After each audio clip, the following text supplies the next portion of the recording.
Michael talked about special announcements. I'm assuming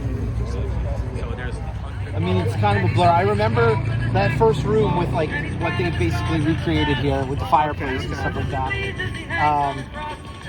But yeah, I mean, I don't remember a ton of it. Unfortunately, I wish I remembered more. I only ever did it once or twice because again, I was getting, it wasn't around that much longer by the time I was a teenager. So it was really cool. It was very like imposing. Like, I mean, it was huge.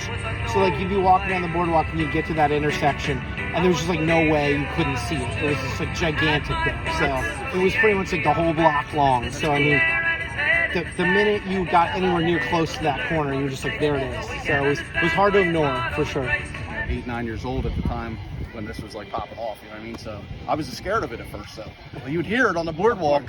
And then, as I got older, like mid-90s, I finally did it. It was great. Honestly, I've always been attracted to horror, you know what I mean? So, I just like the mystique of, the horror attraction on the boardwalk. It was cool. I mean, really, it's out of place because everything's supposed to be fun on the boardwalk. You go into something like that, it's eerie. So it was really neat, though. And that was actually what gave me inspiration to become a horror filmmaker, to be honest with you. What parts of the attraction? The boat ride. Absolutely, the boat ride. That and the Dracula theme song. I mean, how did you not, like when they used to play that blaring across the boardwalk? So, but that was probably the number one thing that stood out was that theme song. But yeah, it was pretty cool. So like seeing something. My right, your left, we have Thanatos Productions. Thanatos Productions is the ones that actually made this background that you see behind you. We also have Castle Dracula posters, both Wacky Shack and other ones from Wildwood as well.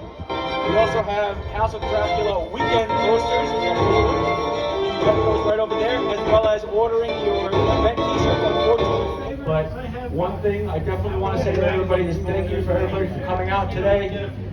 Take plenty of pictures, as much as you possibly want.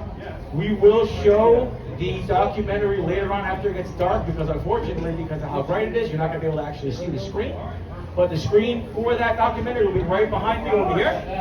Then later on, we'll have some Q&A sessions with some former cast members. Those of you who feel free to volunteer to come up here, feel free. I know we have a lot more cast members that are coming to join us tonight, but once it gets nice and dark, I promise you the atmosphere will be just as creepy. So.